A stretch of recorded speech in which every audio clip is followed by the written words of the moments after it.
Brad Pitt traveling around the world, fighting zombies, and saving people? Sign me up.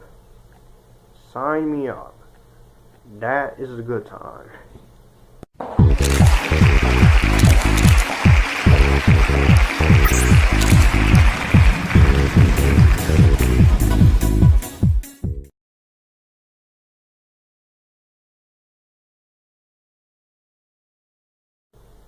World War Z.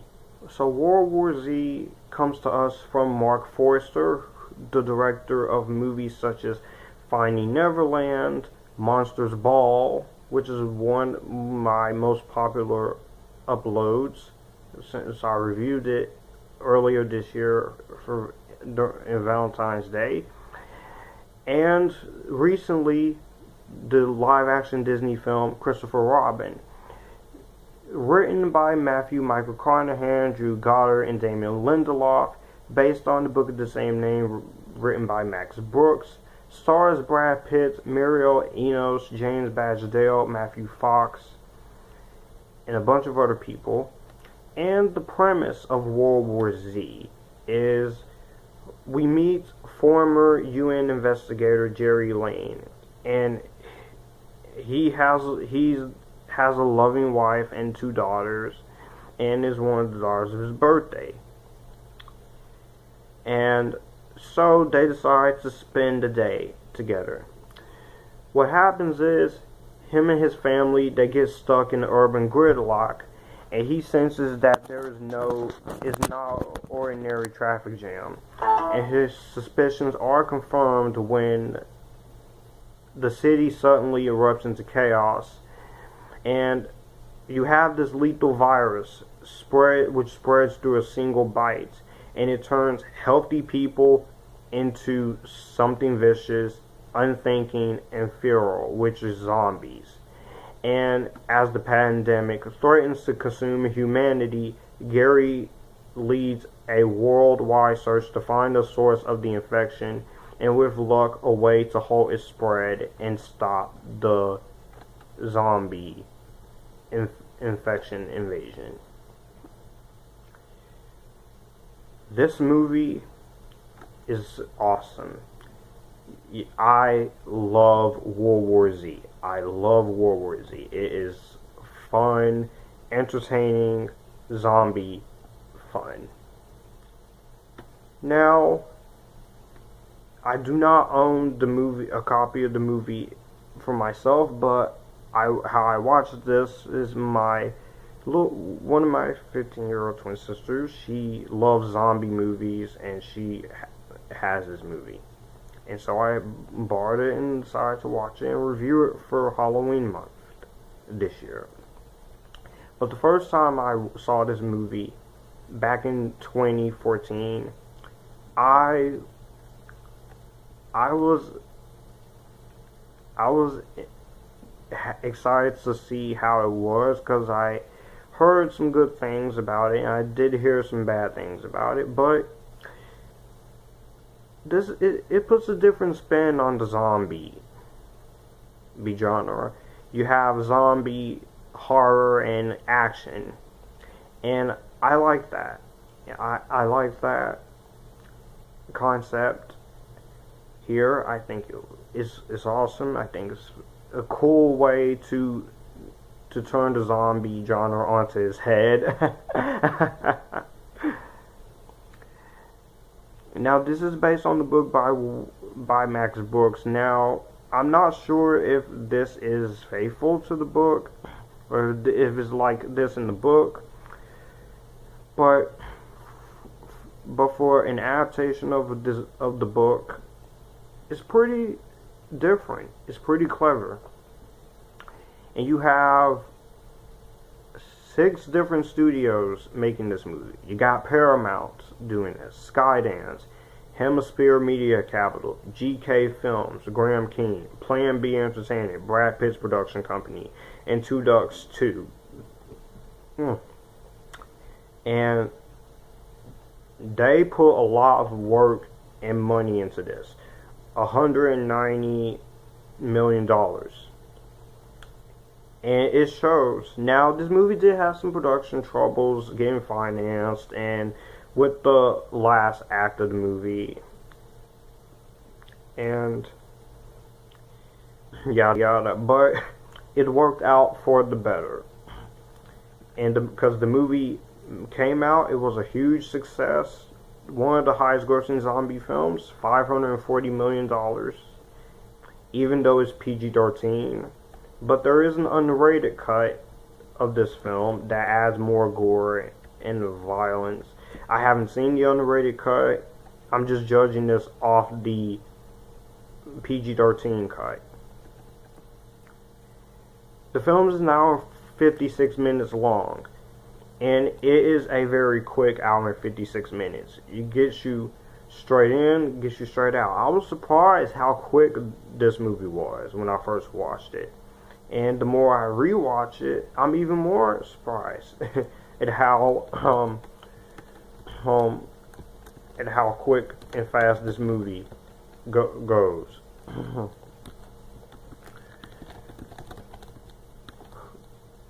The editing in this movie, the editors are Matt Chess and Roger Barton, and the way each scene and the way each zombie sequence is edited and shot and framed is great. Even the cinematography by Ben Zarison is great. I love the cinematography and the editing in this movie. I love the direction here. I love the story. Love the writing in this movie. Some of it, yeah, you don't know much about Gary and his family life, but you do know that he was a former UN investigator. And he's basically doing his duty, trying to stop the zombie apocalypse, or the new war of zombies. The music in this movie is great. Marco Beltrami does the score. I like his score, and I love the sound design in this movie, especially the sound design with the zombies and the guns going off, and sound design is great. And you do have additional music by Matthew Bellamy of the rock band Muse, who does the second law isolated system that plays in this movie.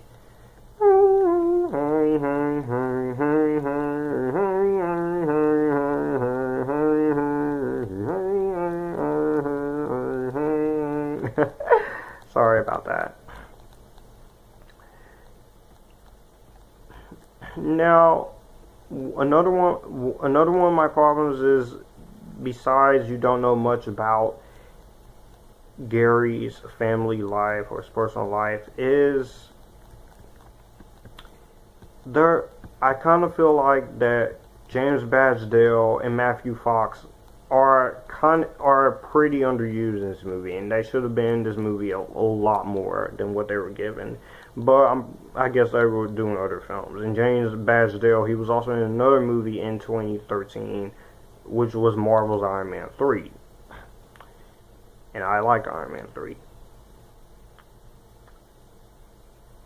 The acting in this movie is good. Brad Pitt is great in this movie. I love Brad Pitt as an actor.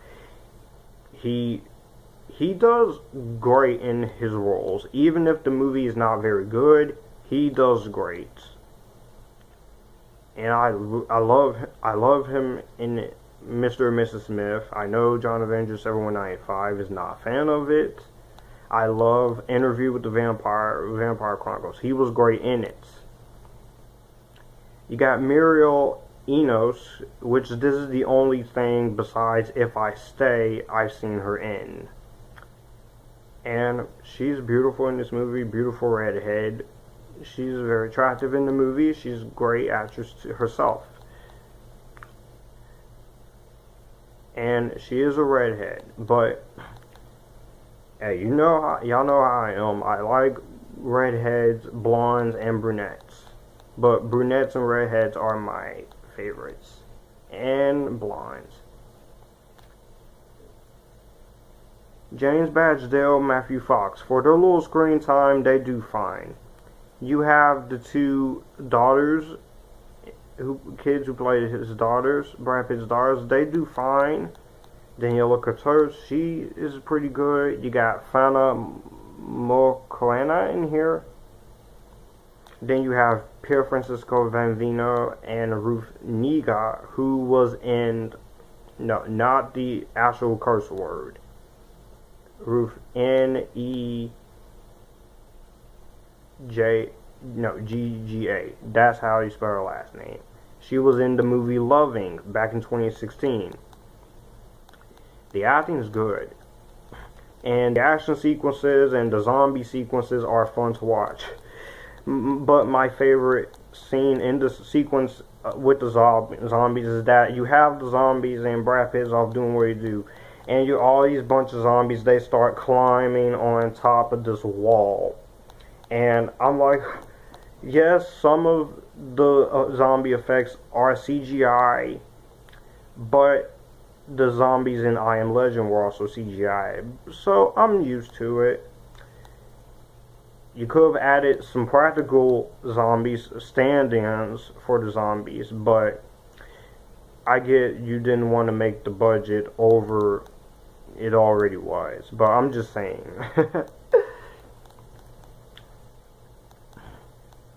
And we have an ending that does leave me hanging. And it did leave what happens next. So they are making World War Z 2. Can't wait to see the film when they eventually make it. Who directed it, and Brad Pitt and the cat Mireille, Enos. Hopefully all of them, they are going to come back. Brad Pitt, he is set to come back, because they're supposed to do a trilogy of films based on the World War Z book. So I would love to see how the second and third films of your little planned franchise it turns out. Overall, World War Z, despite the fact we don't know much about Brad Pitt's character's personal family life, two actors being underused, and some of the zombie CGI effects, this is still a very darn entertaining movie, and it deserved to make money, and it did. And this is just a very awesome movie. I'm going to give World War Z an Epictastic. Love this film. Let me know what you guys think about World War Z down below. Do you like it? Do you hate it? Let's continue the road to 1K subscribers. Be sure to follow me on my social media links. Be sure to use my two hashtags, Future Filmmaker 39480 and the road to 1K subscribers hashtag, so we can keep up the road to 1,000 subscribers on my channel. And you guys keep it cool as always. Peace out.